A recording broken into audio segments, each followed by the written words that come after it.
Good morning everyone. आज की इस कक्षा में हम पिछली कक्षा में पढ़ रहे थे हेलो एल्केन्स के मेथड ऑफ प्रिपरेशन के बारे में, और उसी क्रम में हम आगे बढ़ते हैं और आज हम अध्ययन करेंगे जो हेलो एरीन्स हैं उनको बनाने की विधियों के बारे में। तो मैंने आपको पहले भी बताया था कि जो हमारी हेलो एरीन्स होती हैं उनको हम एल्कोहल के द्वारा अभिक्रिया करके नहीं बना सकते हैं। ऐसा क्यों होता है? चलिए मैं आपको एक बार फिर से बता देता हूं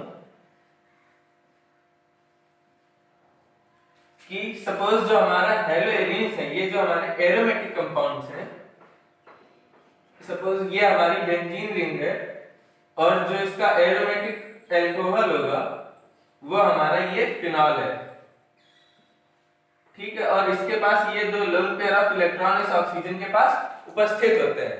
तो अब जो इन दो हमारे लोन पेयर ऑफ इलेक्ट्रॉन्स हैं उसमें क्या होगा कि ये जो ऑक्सीजन का जो उपस्थित इलेक्ट्रॉन है ये इस बेंजीन रिंग के साथ कॉन्जुगेशन में इन्वॉल्व होता है। ऐसा हमने पढ़ा था कि इसका जब हमने प्लस आर इफेक्ट भी देखा था तब भी हमने इसके बारे में जाना था। तो इससे क्या होता है कि जो ये हमारा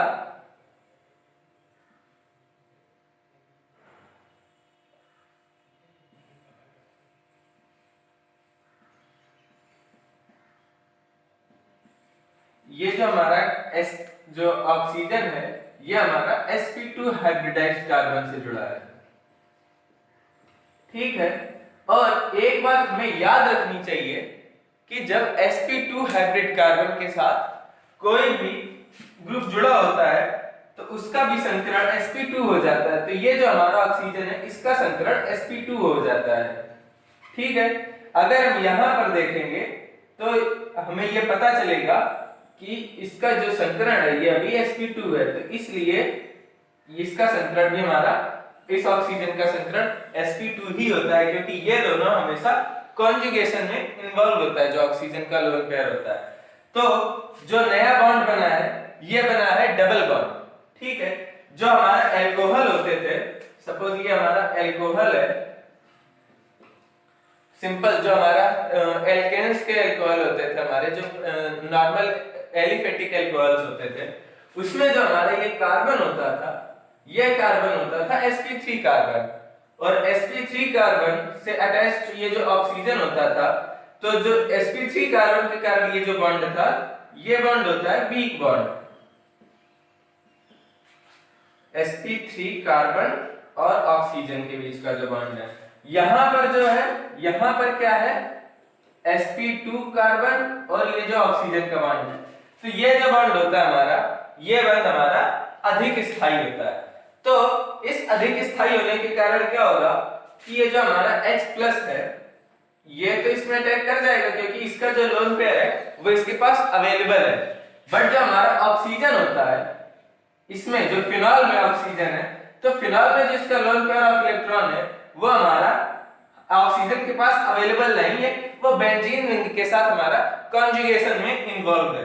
तो इस कारण ये इस H+ को अपनी इलेक्ट्रॉन डेंसिटी डोनेट ही नहीं कर पाता है, तो इस कारण ये अभिक्रिया हमारी नहीं जाती है। और दूसरी बात ये है कि जो हमारा ये सपोज हमने मान लिया कि ये चला भी गया, तो फिर जो हमारा नया कार्बोकैटायन बनेगा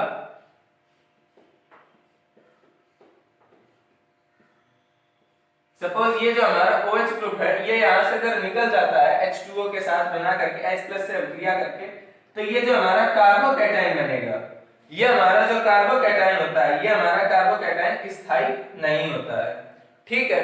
तो इस कार्बोकैटायन के स्थायी न होने के कारण तथा इन दोनों बॉन्ड के बीच जो स्ट्रांग बॉन्ड होता है sp2 कार्बन और ऑक्सीजन के बीच स्ट्रांग बॉन्ड होने के कारण जो हम एरोमेटिक हमारे जो एरोमेटिक जो हमारे हेलो एरीन्स हैं हम उनको एल्कोहल्स के साथ अभिक्रिया करके ऐसे नहीं बना सकते हैं। उसके लिए हम क्या करते हैं, हेलो एरीन्स को बनाने के लिए, चलिए ये आपने नोट कर लिया होगा,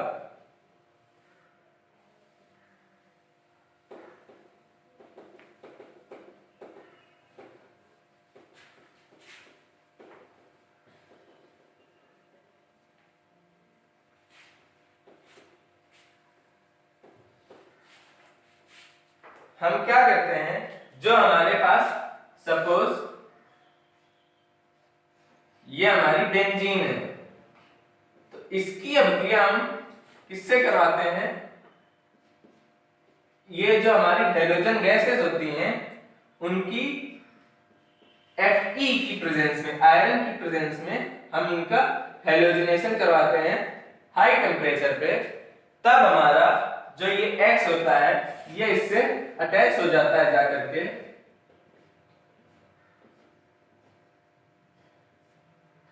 X, और हमारा HX ये निकलता है साइड प्रोडक्ट में। ये कौन सी अभिक्रिया है, ये हमने कक्षा 11 में पढ़ी होगी। ये हमारी जो अभिक्रिया है उसका नाम है इलेक्ट्रोफिलिक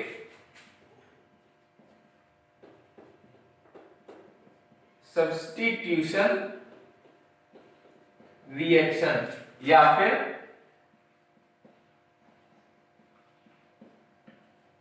इलेक्ट्रॉन अनुरागी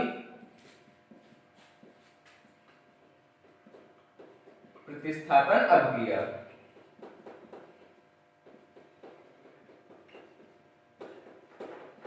तो ये हम इस अभिक्रिया के थ्रू हम हेलोएरिन्स का सिंथेसिस करते हैं। दूसरा, अगर हम इसकी जगह पर हम, जरूरी नहीं है कि Fe ही हो, अगर हम सपोज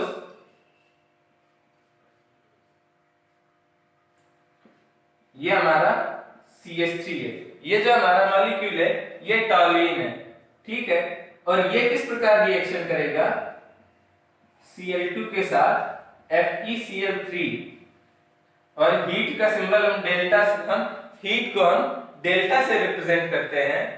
और तो इससे क्या होगा कि अब हमें जो पता है कि जो हमारे ये इसमें ये जो हमारी है, अब ये सिंपल बेंजीन थी, इसमें हमारा एक ही प्रोडक्ट पॉसिबल था, चाहे हम कहीं पर भी लगा देते तो हमारे पास प्रोडक्ट मतलब हमेशा उसका चूंकि नंबरिंग हमेशा 1 ही रहती।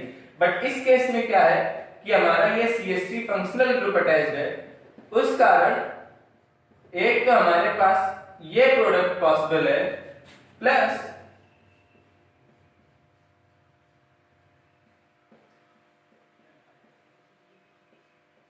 दूसरा हमारे पास ये प्रोडक्ट पॉसिबल है। ये जो हमारा है ये है हमारा ऑर्थो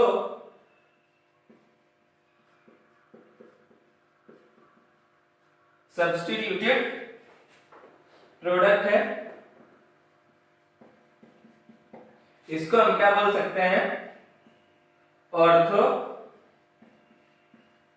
क्लोरो टॉल्यूइन। और जो ये है जो हमारा पैरा सब्स्टिट्यूटेड प्रोडक्ट है, इसे हम बोल सकते हैं पैरा क्लोरो टॉल्यूइन। अगर हम यहाँ पर Cl अटैच करते हैं, सॉरी Cl ही आएगा क्योंकि यहाँ पर हमने भी Cl लिया है, तो हम इस प्रकार से भी बना सकते हैं। अब इस अभिक्रिया का जो हमारे पास ये टॉल्यूइन है, ये हमारी इलेक्ट्रोफिलिक रिएक्शंस देती क्यों है, तो मैं उम्मीद करता हूं कि आपने ये पढ़ा होगा कक्षा 11 में, परंतु फिर भी मैं आपको 1 मिनट के लिए बता देता हूं, बट पहले आप इसे नोट कर लीजिए।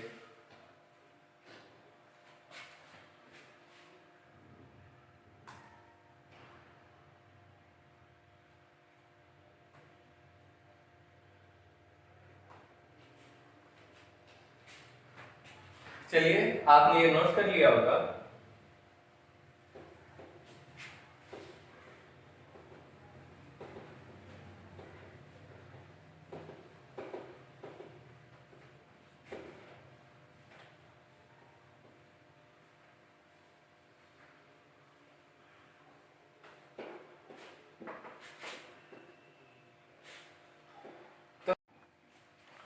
चलिए, तो हम आगे बढ़ते हैं और मैं आपको ये बताता हूं कि ये जो हमारा टॉल्यूइन है ये किस प्रकार इलेक्ट्रोफिलिक सब्स्टिट्यूशन रिएक्शन हमारा दे सकता है। तो आइए अब हम देखते हैं इसमें क्या होगा। ये जो हमारा टॉल्यूइन है, तो जैसा कि मैंने आपको बताया था कि जब हमारा sp2 कार्बन के, ये जो हमारा कार्बन है ये कैसा है हमारा sp2 कार्बन, और जब भी sp2 कार्बन से अटैच हमारा कार्बन होता है और उसके पास अगर अल्फा हाइड्रोजन पॉसिबल है तो क्या होगा कि ये अपना जो सिग्मा बॉन्ड होता है उसका जो ये सिग्मा ऑर्बिटल है ये वाला जो ये इस sp2 ऑर्बिटल के साथ इंटरेक्ट करता है, तो क्या होगा कि ये जो बॉन्ड है ये बॉन्ड इधर घूम करके आ जाएगा और इसके ऊपर नेगेटिव चार्ज आ जाएगा, और इसको हम कुछ इस प्रकार लिख सकते हैं जो इसका ये हाइपर कॉन्जुगेटिंग स्ट्रक्चर होगा CH2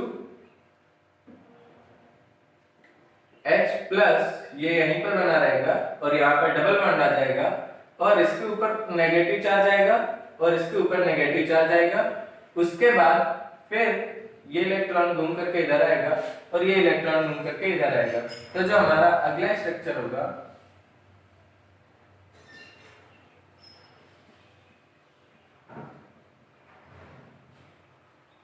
H प्लस कुछ इस प्रकार होगा, उसके बाद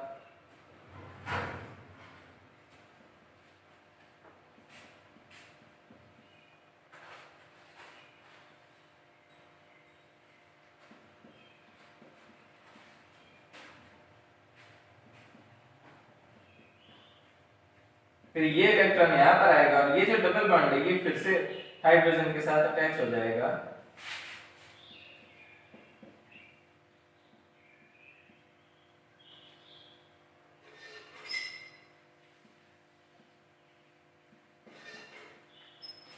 तो कुछ इस प्रकार होता है, ठीक है। और अब अगर हम देखेंगे तो इसमें जो हमारी ये पोजीशन है ये कौन सी है, ऑर्थो पोजीशन, ठीक, और ये कौन सी हमारी ये है पैरा पोजीशन। अब और ये भी कौन सी है, ये हमारी है ऑर्थो। ये वाली जो पोजीशन होती है उसे हम बोलते हैं मेटा पोजीशन, ठीक है। जो फंक्शनल ग्रुप है उसके जो जस्ट अटैच्ड पोजीशन होती है नेक्स्ट पोजीशन ये हमारी होती है ऑर्थो पोजीशन। उसके बाद फिर अगली पोजीशन आती है मेटा पोजीशन और फिर आती है para position, ortho Meta para. Suppose ये फंक्शनल ग्रुप हमारा इस कार्बन से अटैच्ड है तो इसके बाद जो अगला कार्बन होगा वो हमारा ऑर्थो कार्बन होता है, फिर हमारा मेटा कार्बन होता है, फिर हमारा पैरा कार्बन होता है। ये हम कभी भी देखते हैं, ये हमेशा फंक्शनल ग्रुप के रिस्पेक्ट में देखते हैं। सपोज हमारा CH3 यहां पर जुड़ा है, ठीक है, तो फिर क्या होगा कि यहां पर CH3 जुड़ा है तो अब हमारा जो मेन कार्बन है फंक्शनल ग्रुप किस कार्बन से जुड़ा है, इस कार्बन से। तो जो हमारा ये वाला है कार्बन ये हमारा ऑर्थो सेंटर है, उसके बाद अगला वाला जो है हमारा वो मेटा सेंटर है, और जो फंक्शनल ग्रुप के ठीक सामने वाला सेंटर है ये हमारा कौन सा सेंटर है, पैरा सेंटर है, ठीक है। तो हमें कुछ ये हमें हमेशा याद रखना चाहिए। और अगर हम इसमें देखेंगे तो जो इलेक्ट्रॉन डेंसिटी है वो कहां पर है,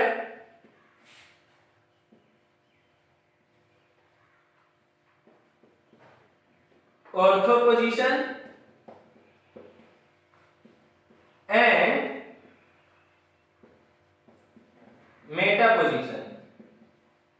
अगर हम देखें तो जो हमारी जो इलेक्ट्रॉन डेंसिटी है उसमें नेगेटिव चार्ज कहां पर है, एक तो ऑर्थो पोजीशंस पर है और दूसरा हमारा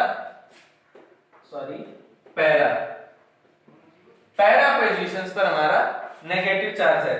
तो इसलिए जहां पर इलेक्ट्रॉन डेंसिटी ज्यादा होगी वहीं से ये हमारा जो इलेक्ट्रोफाइल है उस पर अटैक कर देगा और ये हमारी इलेक्ट्रोफिलिक सब्स्टिट्यूशन रिएक्शंस के नाम से जानी जाती हैं।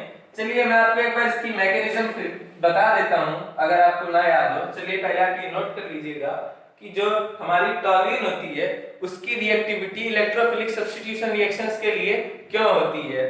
इस प्रकार अगर हम देखेंगे तो ये भी हमारा एक तरीके से जो ये CH3 ग्रुप है ये अपने हाइपर कॉन्जुगेशन के कारण ये इसको मतलब रिएक्टिव बना रहा है टॉल्यूइन को, ठीक है। तो ये आपने नोट कर लिया होगा। तो चलिए अब हम आगे बढ़ते हैं। आप लोग वीडियो पॉज करके नोट कर लिया करें। चलिए, तो जो हमारा अगला मेथड है बनाने का वो हमारी कौन सी है? Sandmeyer reaction. ठीक है, अगला हम सैंडमेयर रिएक्शंस के साथ बना सकते हैं। तो सैंडमेयर रिएक्शन में क्या हम करते हैं कि जो हम लेते हैं वो एरोमेटिक एमीन लेते हैं। ठीक है, और उसकी अभिक्रिया हम किससे करवाते हैं? HNO2। ये क्या हमारा नाइट्रस अम्ल है, इसकी अभिक्रिया हम करवाते हैं HNO2 के साथ। तो HNO2 क्या करता है?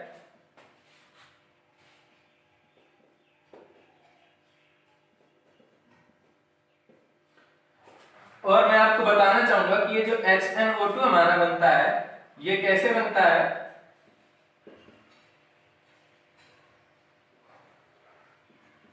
ये हमारा NaNO2 और HCl सोडियम नाइट्रेट और हाइड्रोक्लोरिक एसिड के साथ अभिक्रिया करने पर हमारा HNO2 बनता है।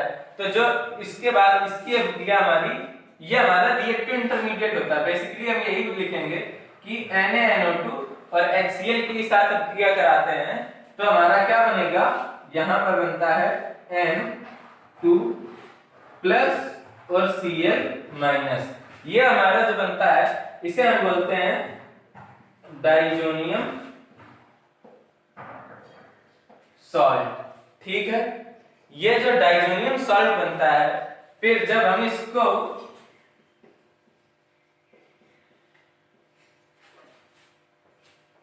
Cu2H2 क्यूप्रस हैलाइड के साथ फिर जब हम इसको मतलब अभिक्रिया करवाते हैं तो फिर ये बाद में हमारा यहां से N2 रिमूव हो जाता है और सिंपल हमें जो हमारा ये जो मेन प्रोडक्ट है वो हमें प्राप्त हो जाता है। इस अभिक्रिया में हमें एक ध्यान देने वाली बात ये भी है कि जब हम इसकी अभिक्रिया जब हम इसको I2 के साथ बनाते हैं, मतलब NaNO2 और HI के साथ बनाते हैं, तो इस अभिक्रिया में हमें फिर बाद में यहाँ पर हमें इसकी क्या बोलते हैं cupric X2 CuH2 cuprous halide की जरूरत नहीं पड़ती है जब हम इसकी अभिक्रिया NaNO2 और HI के साथ करवाते हैं। यहाँ पर हम बेसिकली जरूरी नहीं है कि हम HCl ही लें, हम यहाँ पर HX लिख देते हैं। ठीक है, अब ये हमारा ज्यादा एक्यूरेट है। तो नॉर्मली जब हमारे पास x इज इक्वल टू, यहाँ पर मैं लिख देता हूँ when x is equal to Cl Br, chloride और फ्लोराइड होते हैं, ब्रोमाइड होते हैं, तब हम ये इसके साथ हम रिएक्शन करवाते हैं। अदरवाइज हमें यहाँ पर इसकी Cu2H2 क्यूप्रस हैलाइड के साथ अभिक्रिया करवाने की जरूरत ही नहीं पड़ती है। ये जो डाइजोनियम सॉल्ट होता है इससे क्या होता है ऑटोमेटिक N2 रिमूव कर जाती है, क्योंकि मैंने आपको बताया था कि जब भी हमारे पास कहीं पर स्टेबल प्रोडक्ट का फॉर्मेशन हो रहा हो तो जो न्यूट्रल लीविंग ग्रुप होते हैं हमारे वो रिमूव हो जाते हैं अपने आप। तो N2 न्यूट्रल लीविंग ग्रुप के तौर पर रिमूव हो जाएगा, यहाँ पर पॉजिटिव चार्ज आएगा, ये X उस पर अटैच हो जाता है। तो ये कुछ हमारी इस प्रकार की अभिक्रिया होती है। किंतु जो हमारे फ्लोराइड्स होते हैं, ठीक है, जब हमारे पास और या फिर ये हमारा है, इसको हम फिर भी Ki के साथ अभिक्रिया करवा करके हम इसको ये बना सकते हैं। ठीक है, तो ये हमारा जो है ये हमारा सैंडमेयर रिएक्शन है। जब हम इसकी Ki के साथ अभिक्रिया करवाते हैं तो यहाँ पर आयोडीन हमारा अटैच हो जाता है।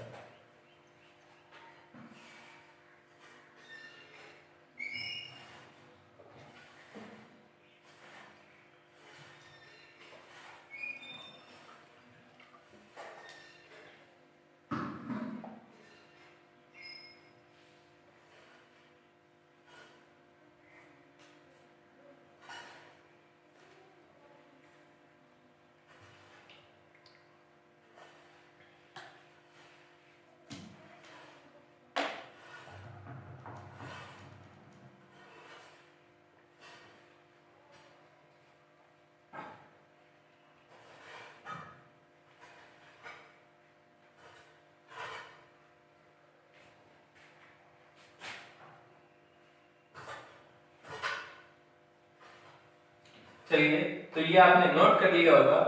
और जो हमारे हैलोजेंस हैं उनको हमारे जो बनाने की विधियां हैं इन्हीं अभिक्रियाओं के साथ समाप्त हो जाती हैं। एनसीईआरटी में आपके सिर्फ यही जो विधियों से बनाना दिया गया है। अगर आपके पास कोई अन्य बुक हो जिसमें अधिक बनाने की विधियां हो तो आप उन्हें पढ़ सकते हैं, परंतु मेरे हिसाब से इतना हमारे लिए सफिशिएंट है। तो उसके बाद फिर अब मैं आपको कुछ होमवर्क देता हूं जिसे आपको करना है।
चलिए, ये आप नोट करते जाइए।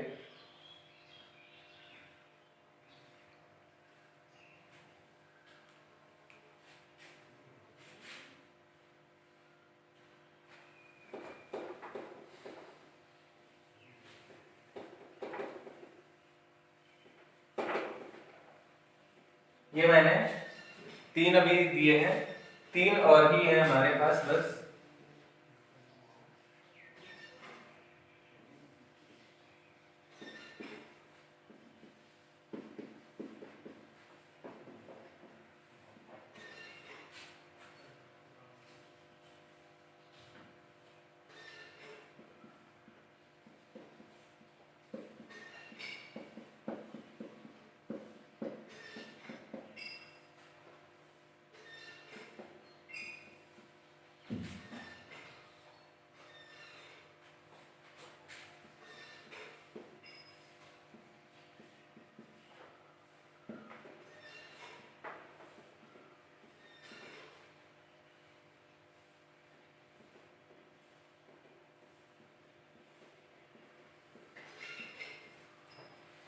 ये हमारे ओवरऑल 6 रिएक्शंस हैं, इनका आपको होमवर्क करना है और उसके बाद फिर इनको आपको जो व्हाट्सएप ग्रुप है उसमें सॉल्व करके अपलोड करना है। ये सभी को करना है, ठीक है?